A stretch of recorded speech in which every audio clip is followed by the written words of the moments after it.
Aloha, and welcome to It's All About the Keiki. My name is Kristine Altwies, and with me today is a very special guest who took months and months of scheduling to finally get on because he's a very busy young man, Mr. Hayden Hawkins. Welcome and thanks for being here. Yeah, thank you for having me. Seriously. I'm very excited about this. It's been a while in the making, yeah. Yes. So I first learned about you when the March for Our Lives happened in Hawaii. That was in March of last year. Okay, and now we're already in January, and it took that long to get you here because you're very busy. Yeah. You're a student and you're an activist, right? Yeah. So what are some of the things that you're doing? How are you spending your time now? Aside from school, high school, whatnot, I'm actually a part of Hawaii Symphony. That's something that I commit to. I have other obligations with music and whatnot, and then, aside from that, whether it's activism or other things, I work with Hawaii Kids Can, which is a great local youth activist group aiming to empower young people. And between that and just, miscellaneous extracurricular things, just get busier than I may prefer sometimes. And then, So what grade are you in? You're I'm a senior. junior. Junior only. Okay, you're a junior. So you've got a little ways to go before college. Graduating junior, actually. So.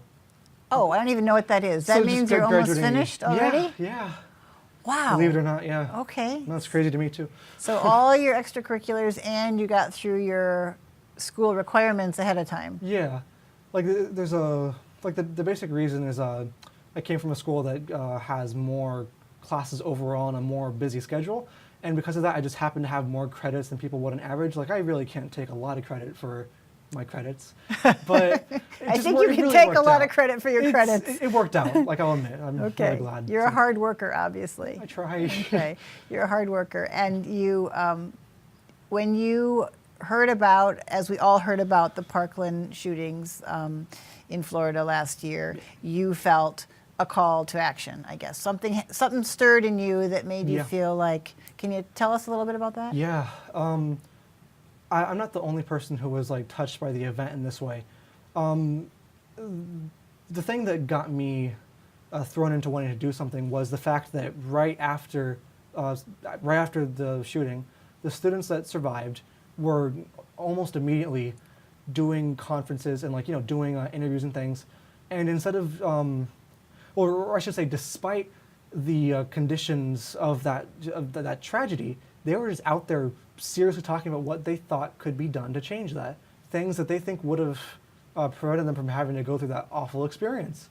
And the way that they spoke was deeper on a level, it wasn't just empowered by the raw emotion that they were going through from such an awful thing. Mm. They were speaking from a place of I guess you could say, this kind of, instead of a redundant response to the fact that these kind of things happen a lot in the U.S., they were kind of speaking from a new light, you could say, a new take on this, with more energy behind it, and just, it was different.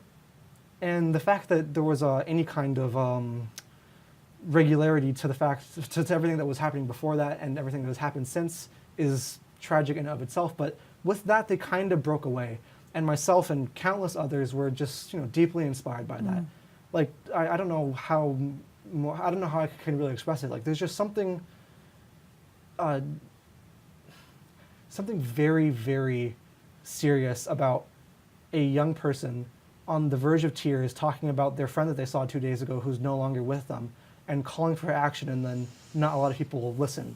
And not only does that enrage you, it makes you want to do something. And it made me want to do something, and I did my best. And what was that you did? Aside from working to organize a walkout at my own school, a school-sanctioned one just for the sake of safety, I worked to organize a march on the International Day of Marches for March for Our Lives. Mm-hmm. And that march was very successful. Well, yeah, I would say, we got, the fact that we got people coming out in the rain early on a Saturday, it's pretty good. A couple hundred people. It was a big march. Yeah. Do you think the fact, and maybe this is an obvious question with an obvious answer, but do you think the fact that Parkland, the response to the Parkland tragedy was youth coming forward, do you think that resonated more deeply with you because they were youth you could relate to? If it had been the parents of the victims, do you think you would have felt so connected to that? Or was it the fact that these were your peers coming out? the fact that they were like the exact same age bracket definitely factors into that, because it's too real. Like it's crazy to see someone that's like 16 in the same kind of thing, going through like their their U.S. history, participation, democracy, whatever classes, talking about something like that, and they're no different than you basically. Like I can almost guarantee you that even though different state, halfway across the country from us or halfway around the world almost, it's the same experience. There's locality, like local whatever, but it's weird. It's just weird. Teenagers around the world are all experiencing a fairly similar life. We're all when awkward. You're, right. We're all everything's weird. School can suck. Who knows what can be happening, and that's a kind of universal experience somehow. But when that's kind of broken by something like that, yeah, it is impactful. And even then, listening to the parents though, like that's heartbreaking in of itself. But it's having that level, like when the person's on the exact same level as you, it absolutely does hit closer to home, I'd say. I think the reason that someone like you is so remarkable and why you get my attention is because, as we just said, teenagers typically are obsessed with and consumed with the typical job of being a teenager, which is basically surviving from day to day, not flunking out of school, not making enemies among your peers, not completely pissing off your mom all the time, right? A whole multitude of, Right, and that in and of itself, the work, the responsibilities of being a teenager could be certainly time-consuming enough to give you no time left for additional, let alone activist work, right? Yeah, So, I could, yeah. So let's talk about this growing trend across the nation of teenagers speaking out. Yeah. That's kind of exciting, right? I mean, you're part of a big movement now that's sweeping the nation.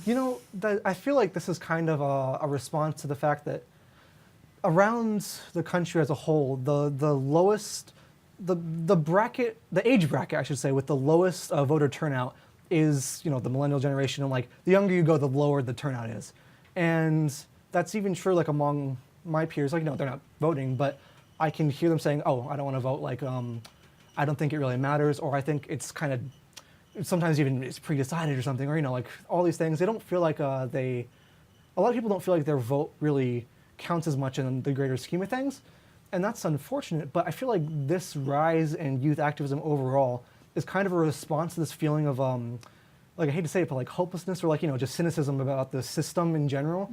Like, instead of just complaining, there's more and more kids that are like, well, I can do something. So they do. Like, I know people like that, though. I know people on both sides of that spectrum. So it's interesting. It's like a response to that cynicism, which is pretty cool, actually. Yeah, it's a perfect response because it's an active response. It's the exact opposite, So do you feel like you're part of something that's big and different and revolutionary? Yeah, I kind of do. Like, I can only hope that continues to grow. And eventually I'll age out of the young group. Like, that's inevitable, of course. But even then, like, I feel like it's going to continue. Like, especially with the current political climate of just general divisiveness, whatever. Like, I've only really seen it on the rise. Like, you repeatedly see that. Like, even though Parkland was almost a year ago now, at like a lot of events afterwards, there's more youth. And like I mentioned Hawaii Kids Can earlier. That's a really great group. The kids that I see, like my peers within that organization, same age as me, sometimes younger, maybe a year older, and they're either like me, way more devoted, or like it's the same kind of ideology of let's do something about something I care about in my community. And I thought that was rare, but I kind of have seen a fair bit of that now, and I can only hope that continues to grow. So, what is Hawaii Kids Can? What do they do? They are a relatively new organization that focuses on empowering youth to bring about like actual, like often legislative change. Basically, like they do all kinds of things. It's run by a guy named David Miyashiro. They do everything from like the kind of workshops that I go to. It's called or it's called WAVE basically, and it's all about the process of taking an idea or a passion about an issue and how you convert that into like maybe legislative action or community action and actually do something about that other than just learn about it or talk about it. It's kind of like, it's meant to be the like step up from maybe a civics class or something. it's like really going further and doing that. And they've done stuff. Like they've gotten like computer science funding insured by bills. Like they do all kinds of cool stuff. So for a kid who wanted to get active but wasn't sure how or where to start, that might be a good place to look? Absolutely, I'd say. Okay. Shameless plug, honestly. That's fine. I mean, it's a nonprofit. It does good work. Hawaii yeah. KidsCan.org. I'm sure people can look it up. That's Absolutely. probably their email, their website. Yep. Okay. Because I think to a lot of kids, I mean, there probably are others similar to you who feel confused or concerned or helpless or hopeless and want to do something and don't know where to turn and maybe don't have the confidence that you had of organizing a huge march. It's easy to feel intimidated. I absolutely understand that sentiment. And that's a good place to start. Like if you really want that kind of community supporting you, and you can always go out and do things on your own too. Like that absolutely works, but it's really nice to have people backing you, of course. So So if you're thinking about the future, you probably have a lot going through your mind. As we were talking before we started shooting, you're young, you don't yet know exactly what you want to be when you grow up, which is fine. Don't rush that. What are sort of the maybe top 3 or 4 things that worry you about life in the United States or life in the world right now? Frankly, this might be a bit of a geeky response, but I think that our internet and electrical infrastructure is vulnerable enough that the future of espionage and international conflict may be grounded in international digital attacks, basically. Like we see, whether it's like a direct denial of service attack from like a Chinese server somewhere, or like maybe some foreign intelligence agency trying to, trick their way into a defense department. Like that's kind of like 21st century espionage. It's kind of weird to think about, but that's the future of technology and life, and that's probably the future of politics in a sense. And we're kind of seeing that in the news cycle right now as things come out about like the Russia probe, all kinds of stuff.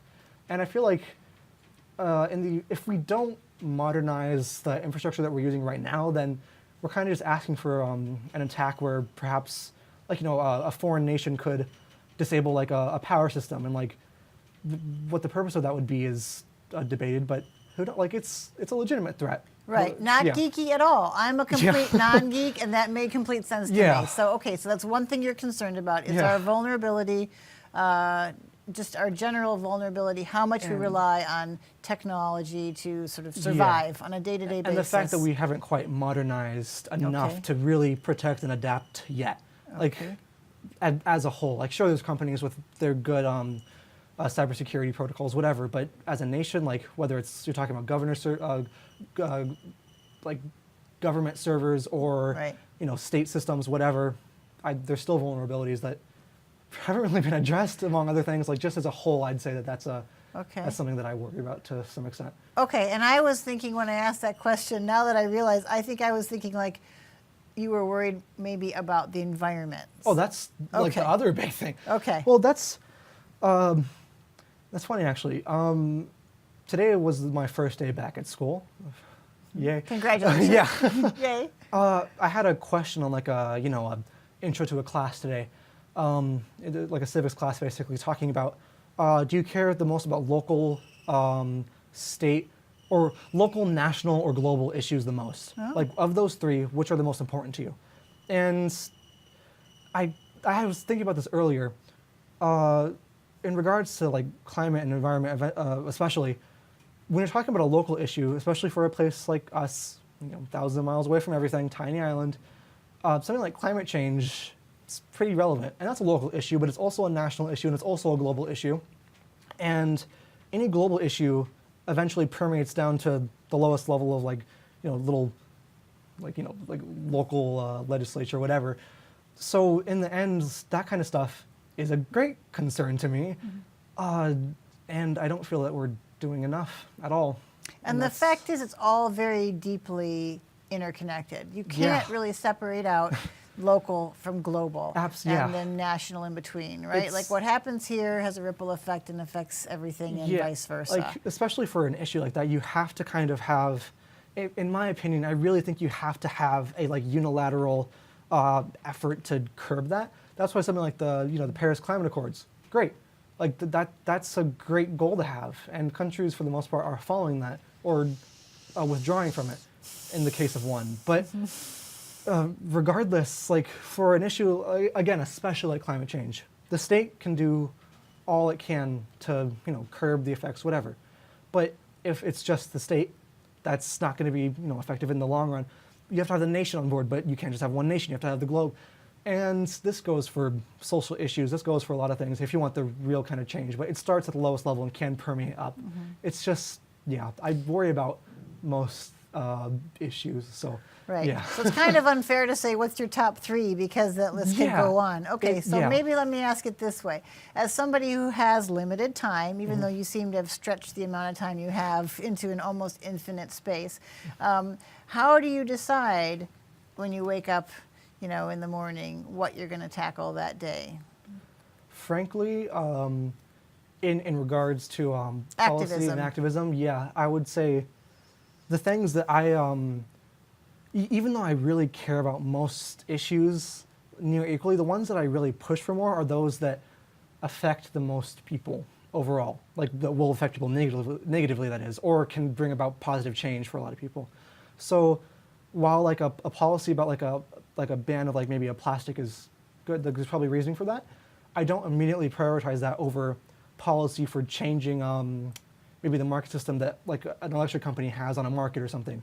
Because if they are actively contributing to, like climate change locally, or like if there's something that's seriously polluting and like is something that's detrimental to the environment, I prioritize that higher. Or if I feel that a community is like not getting the rights that they deserve, that's something that I prioritize higher. So it's the just greatest good for the greatest number. You've read Mills? Yeah. Okay, there you go. That's he's your guy. To put it, briefly.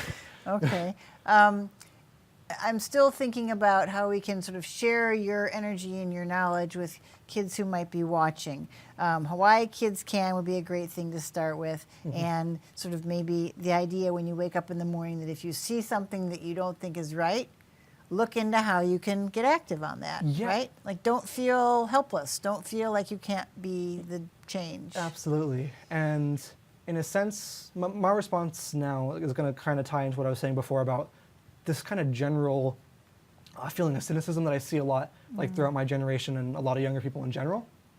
And I think that's kind of one of the greater threats to like democracy, you could say. Like actually going back to your other question, that might be, that's kind of something I really worry about. Cynicism. Yeah, and like, decline of voter turnout among other things.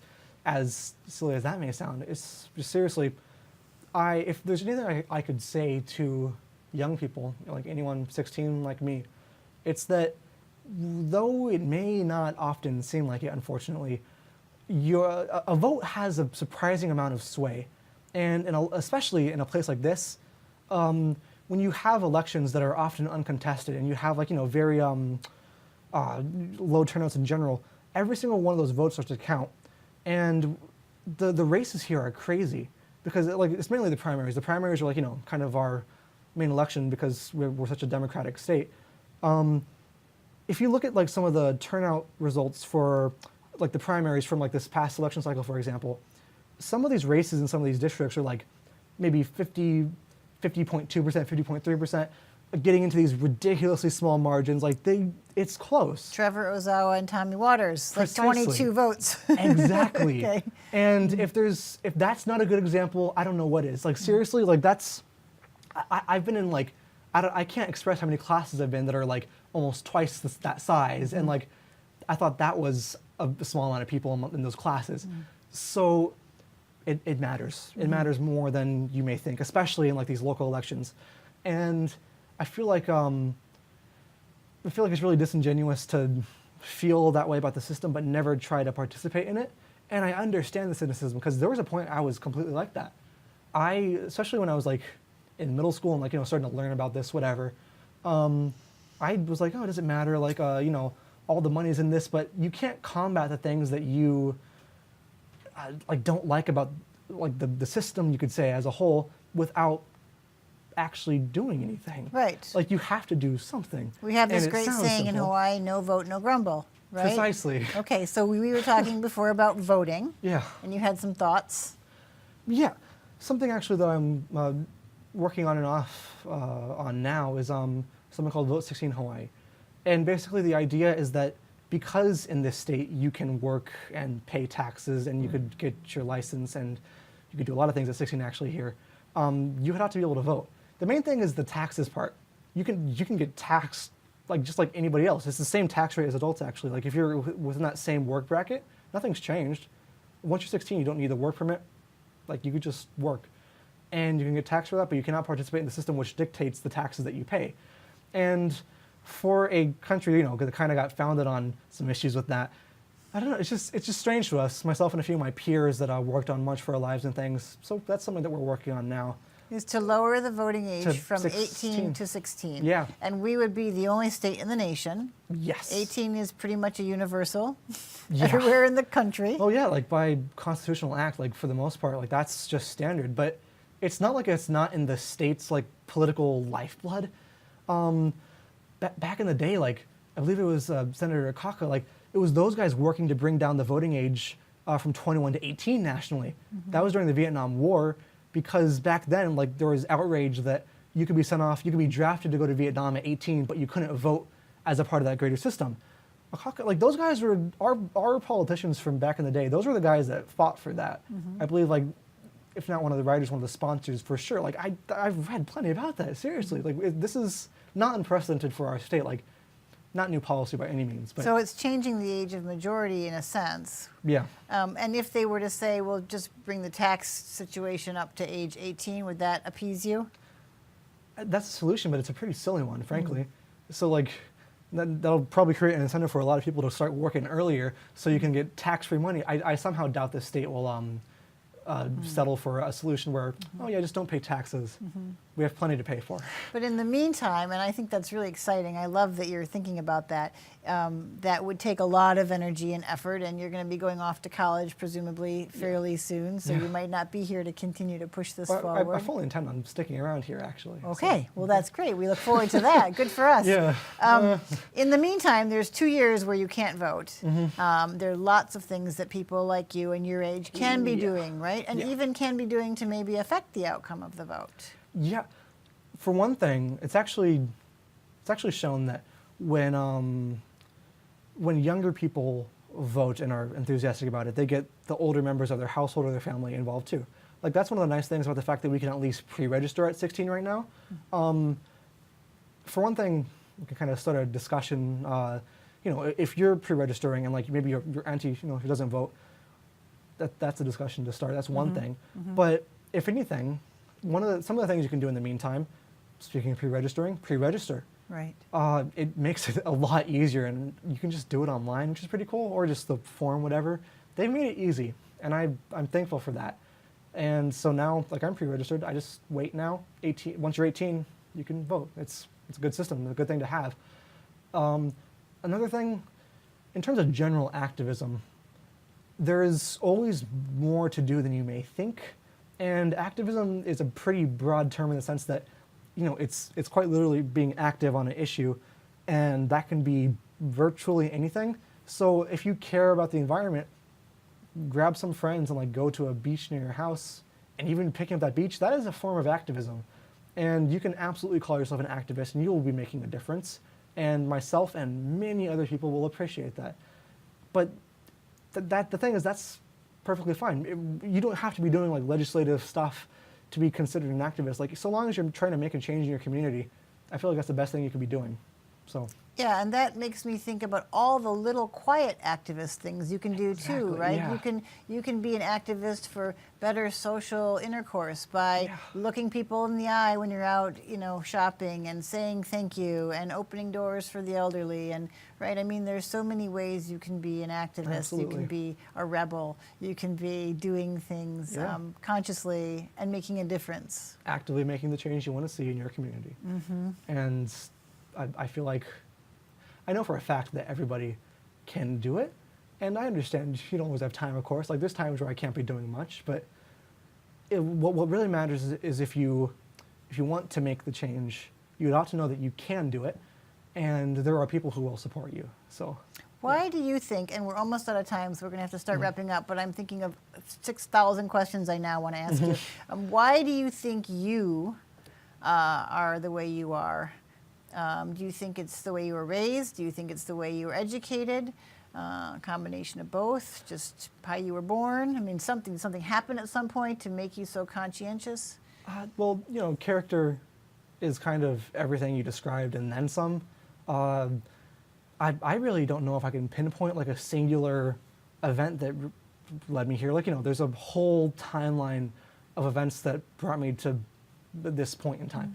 So I don't know. If anything, I'd say though, like the broadest things that like influenced me are, I'd say my upbringing for one thing. Like, it's not like I just inherited my like parents' worldview and was done and like I'm this way now. Like, you know, I formed my own views and whatnot, but I'd accredit it to my upbringing nonetheless. I'd say actually just science, I'd say actually. Here's another geeky one. I was always fascinated by like, you know, like space and stuff when I was little. And that led me on, you know, you go off on tangents learning about whatever.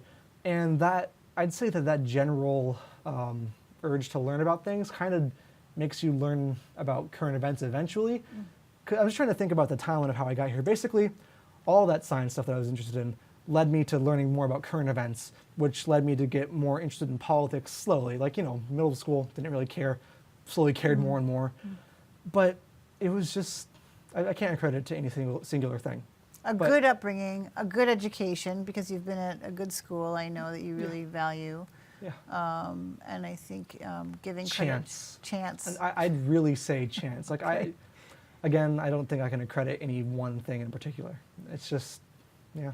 Did your parents talk to you a lot growing up about current events? Were you exposed to what was happening in the world? Were you pretty sheltered? I was exposed to what was happening for sure. Like, I was never, the news was on a lot, whatever. But like, we never really, when I was younger, we never really talked about it much because, like, especially like, as far back as I can remember, it was never really a huge deal. Like, the last presidential election was, you know, and things got crazy. Things got crazy in general. And it kind of, I guess it's become more of a, you know, tabletop, like dinner topic now, because it's just, it's all the time now. So in the past, no. It's just, again, I'd say absolutely chance and just a series of events and learning things led me to this point. I think people are always curious, and we're almost out of time, about fascinating characters and how they get to be the way they are. So thank you for that. Thank you. I can't believe we're out of time, but now I'm going to have to rush us through this. So my amazing guest has been Mr. Hayden Hawkins. Thank you so much for having me. Thank you for being here. This has been It's All About the Keiki. I'm Kristine Altwies. Thank you to Olelo Media and to my fabulous producer, Brianna Robinson. Until next time, aloha. Feels like home.